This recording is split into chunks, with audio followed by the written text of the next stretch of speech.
So, welcome to my Survivor Series Wargames 2024 review. The OGs win the war, and uh, finally, a, a top to bottom great show, or at least overall, a high 4 out of 5 show.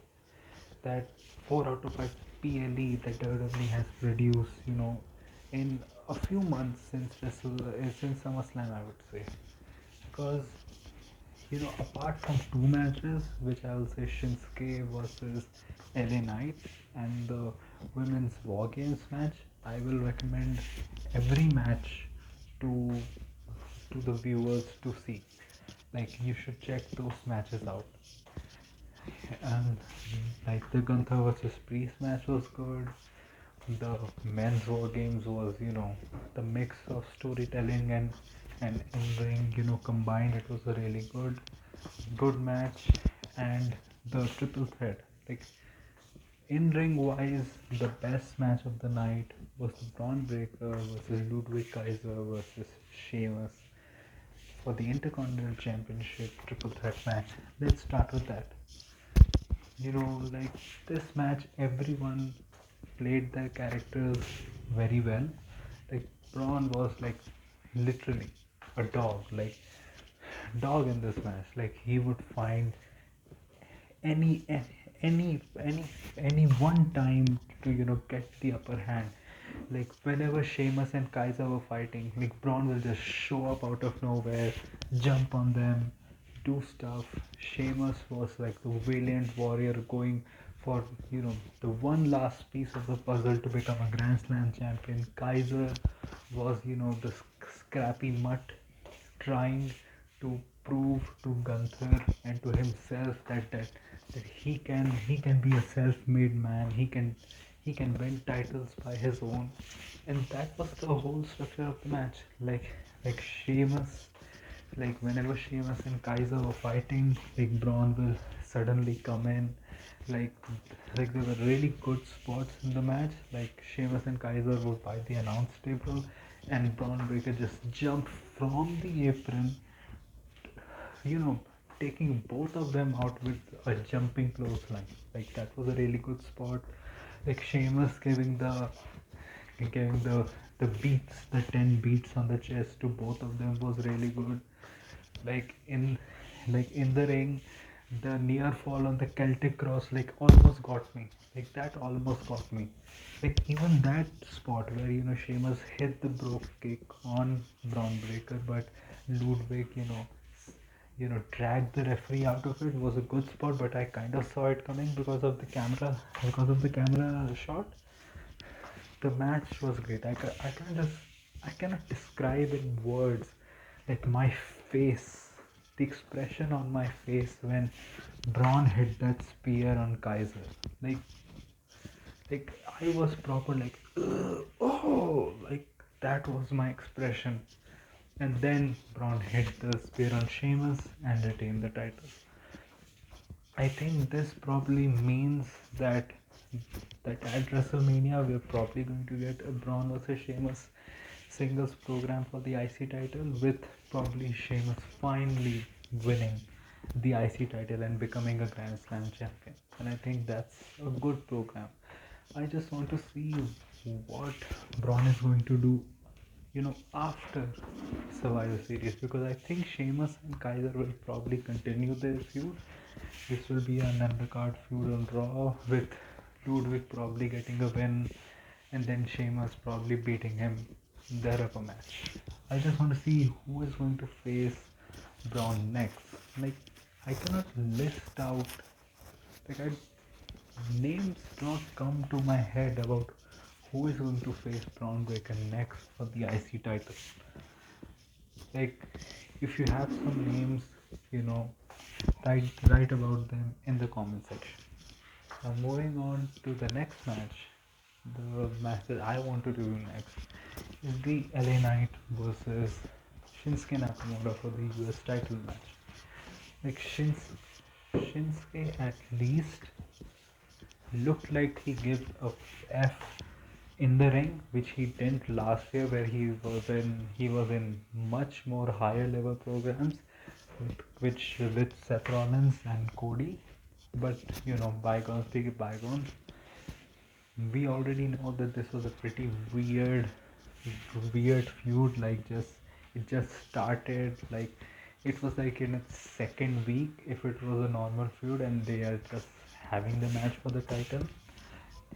But then I thought that LA will retain, but it will be with like he will cheat to win or something, proving Nakamura's point that he is insecure and everything. But Shinsuke just beat LA's ass. Like he just straight away beat his ass, and I should have picked up on it because first Shinsuke got his remix theme song on Friday night SmackDown remixed again on this show. They had to add more samurai Japanese instead of like the beat stuff. And LA dropped his title, midway his entrance, and the commentary team immediately picked up on it and said that, that means LA is unsure for himself. And at that time, I should have known that he's probably losing, but I didn't pick up on that. The match was a standard like 2.75 match. The match you'll probably see on SmackDown just without the commercials. You know, the notable things from the match was that Shinsuke hit like a scorpion death drop on like the steel thing between, connecting both of the rings. And then, he poked his eyes first and then hit him with that. And then hitting, a great looking Kinshasa on the back of the neck. I think Kinshasa on the back of the neck is a good way to go forward with that finisher. Like it looks much more vicious. Like it gets a gas from the crowd. It got a gas from me too. And then he just won. And it was like, and I was like very shocked. That's why like I bump it to a 3 because of the shock factor also. I'm just sad that it means that probably Melo and Andrade are not going to get those titles anytime soon. I think Nakamura was given the title, so early in his return.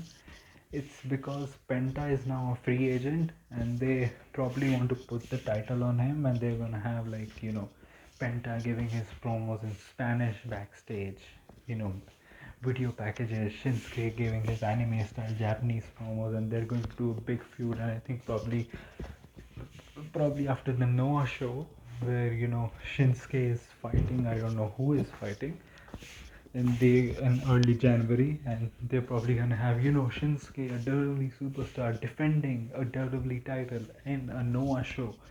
They're probably gonna have him face Penta at the Rumble or some pay-per-view in the future after January and have Penta win the US title. I think that's the plan.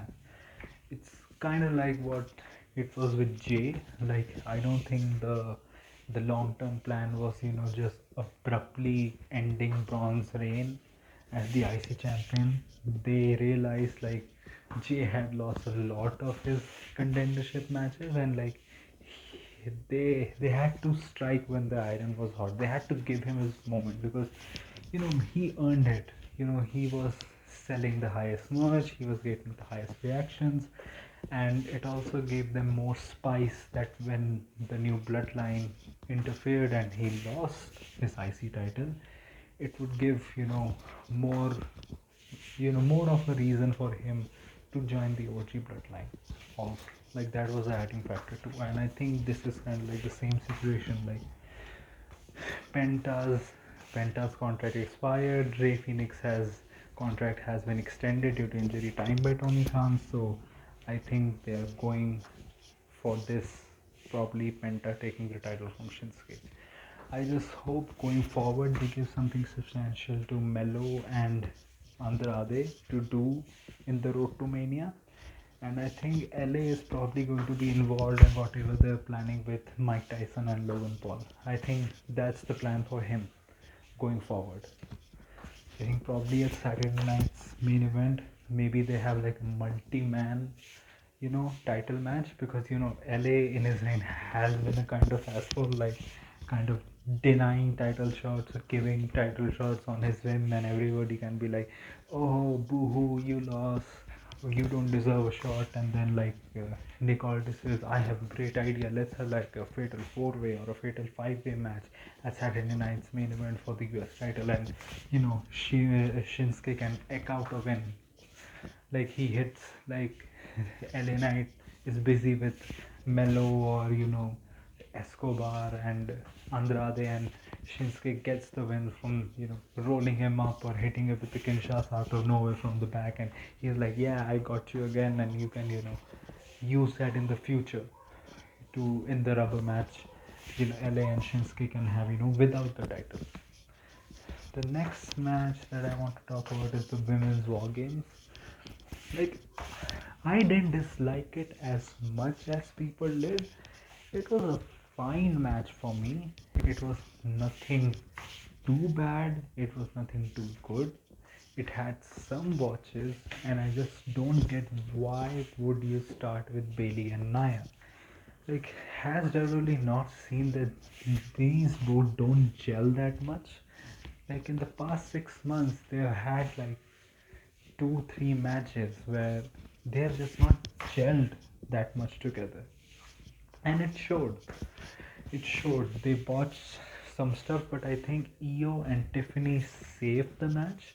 Like, when the actual match began, when all the competitors were in the ring, like, Tiffany and Io really saved the match. Like the double, you know the coinciding drop kicks that they did at the same time. Like, Tiffany did the drop kick from the top of the cage, and Io did her, yearly mandatory trash can spot at the same time.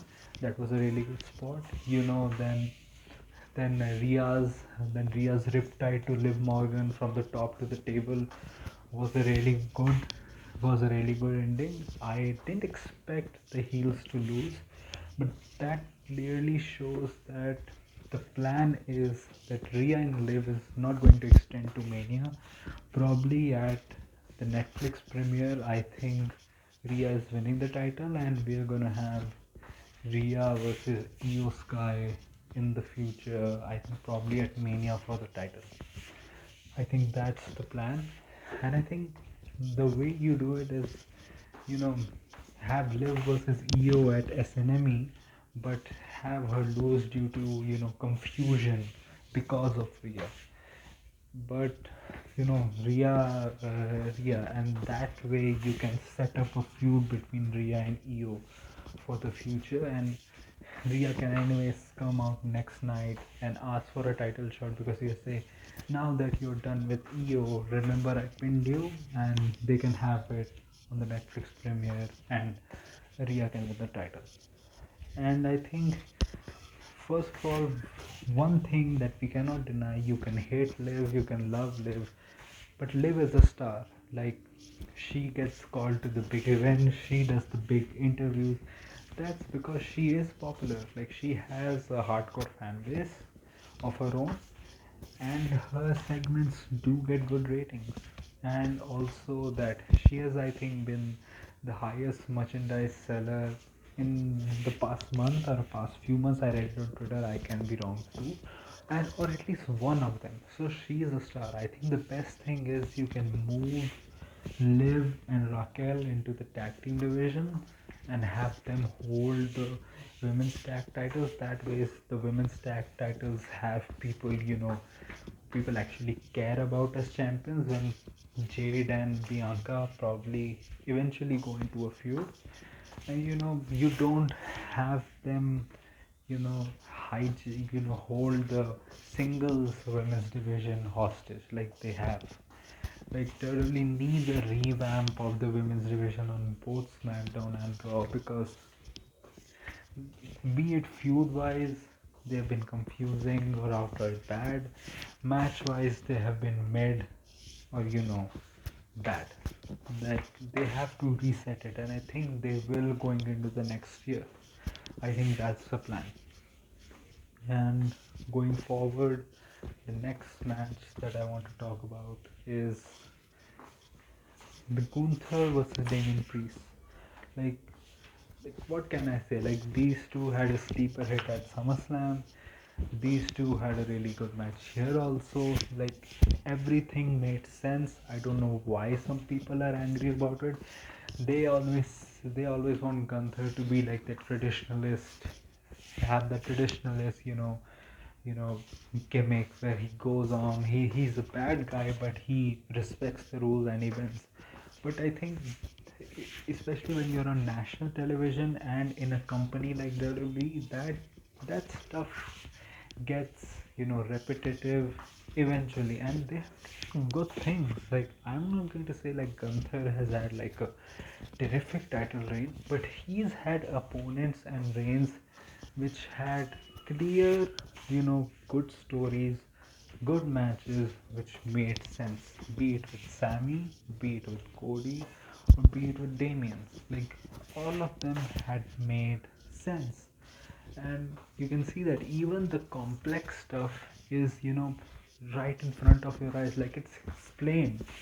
Like Gunther does not believe in himself because he lost to Cody, because of his obsession because of his obsession with the sleeper. Cody got the best of him, and Gun and it was necessary to do that because Gunther was talking mad shit at Cody in the build up to Crown Jewel. Like he was like getting him on the mic every time, and then he loses.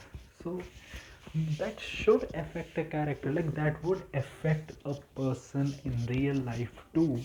So it makes sense that it affects Gunther, and it affects Gunther more because you saw in the Sammy feud like how much it affected Gunther. Like in if you look at it in kayfabe wise, like Gunther didn't come back to Raw after WrestleMania because he was humiliated, because he was seen as the golden goose, and in his father's words, he lost to a bum. So he had to regroup, and then he returned. And even then, out of being scared essentially that Sammy can beat him, he denied him his match for weeks, but he showcased it as false bravado, or like calling Sammy a bum, that he's not worthy. But essentially he was scared, and you can see that in their match which happened on Raw also, which was a certified 4 out of 5 match. I would say I would probably rate it higher than the WrestleMania match. And you can see when he kicked out at one, and how immediately Gunther went for the sleeper because he was so desperate to win. And you can see in the whole match, like Gunther was first, he was kind of scared going out of the ring and all, and then his limb work was awesome. Like he targeted his shoulder, Damian Priest, because most of Damian Priest's moves require his shoulders, like his finisher or like his choke slam and everything, and it was really good. I really liked it. And the ending was good too because Finn Balor interfered. He said after the Bad Blood match that he would interfere in Damian's Priest's match when Damian's not expecting it, and it's because the World Heavyweight Championship, a championship that Finn has not had a chance to win. So it made sense, and I kind of really laughed at Finn, like they really protected Damien Priest. Like they gave him like an injury angle, like like Gunther had already damaged his shoulder. Then Finn did a coup de grace on that shoulder, and the part that made me really laugh was like Finn was like, yeah, champion, yeah, and Gunther just like yeeted him anyways, because that also makes sense in Gunther's character. Like Gunther wanted to beat Priest clean because he wanted to get his confidence back, because he wanted to prove that he's still the ring general. But because of Finn Balor, he wasn't able to do that. So he kicked Finn Balor anyways after Damien Priest interference, and then you beat Damien Priest. This was a 4-star match also. The women's war games match I gave a 3 or a 3.25 out of 5 stars. It really picked up in the end. It was fine. Then the final match, the OG Bloodline and CM Punk versus the new Bloodline. What can I say about this match? Like, this match had everything. Like, beat the funny stuff, beat the serious stuff, beat the storyline stuff, be it, the in-ring stuff. Like, everything was done so perfectly.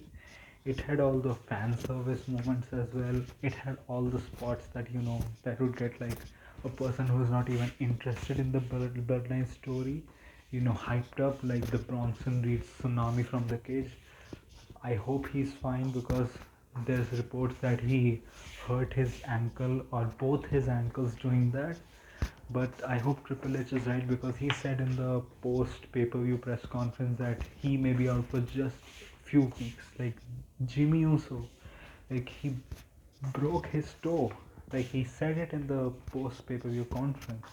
And like you have to give it to Jimmy Uso, because he gave it his all in this match. Like he was doing like a whisper in the wind, a springboard plancha, a splash from the top to Jacob Fatu. Like he did more than he gave more than what he gave in a singles match against Jay at WrestleMania, which is probably the worst match of the year.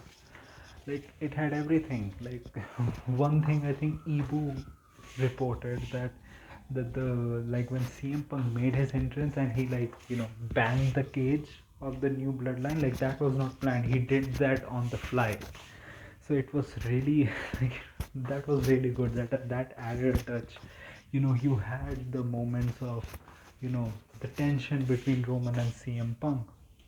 Like CM Punk wanted to go out, but Roman stopped him.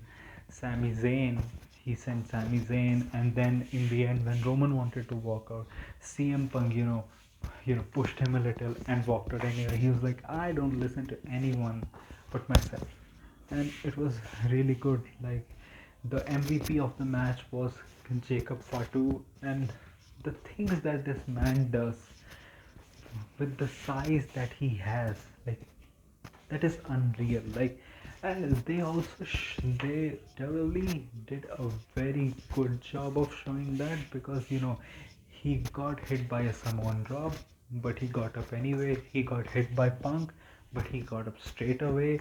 It took a 1D and a splash from the top to take him out, so they really protected him. And I think they really made him like show out. They gave him all the best spots in the match, like except from like Punk or Roman. They gave him the best spots of the match. Like that shows.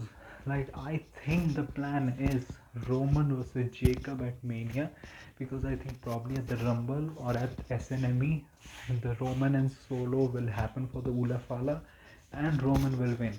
And that will probably mean either like Solo like takes a step back and is like he has lost his confidence, and he says like, Jacob, you take my revenge because I lost, or Solo loses and he goes away for a few months, just like Roman did after Cody lost, and Jacob just has to take the reins while Solo is gone, and you can build their feud like Jacob eliminates Roman from the Royal Rumble or anything. And I think the match is Jacob versus Roman at Mania and Rock versus Cody, because there are people, stupid people on Twitter, that are saying like, why didn't Dwayne Johnson show up? Like the Bad Blood finish meant nothing.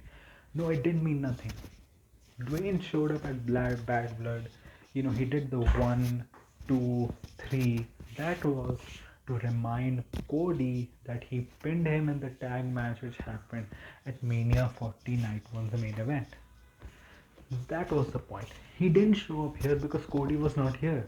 He doesn't have a problem with either the OG bloodline or the new bloodline. He only cares about Cody, and you know that because he showed up the night after Mania. He wanted to hold the belt. He said something to Cody in his ear, and he went away. So they have clearly shown that the Rock's target is Cody, which I think Rock is probably going to show up at SNME after Cody's match against Kevin. I think I don't want this to happen, but what's probably gonna happen? Cody versus Kevin. Randy returns. Cody hits like a vertebraker or something to showcase, or like he hits his pile driver of his own to showcase that he's vicious. Cody wins. Kevin Kevin is like written off or something, and then after he wins, he's celebrating, and The Rock shows up. I think that's what's gonna happen. And the match was, uh, I don't really remember a lot of the spots, but there were the 1D spot was really good. I really liked how the crowd cheered after that because it shows how much more educated and how much more attention the audience gives to the product, because we had not seen the 1D since the Usos had broken up. Like, that had been a long time since we had seen the 1D happen. So I really liked that. I really liked how when Roman and Punk were like in the ring, but they were really like angry with each other, not on the same page. Paul Heyman came out like it was like a TV show or something.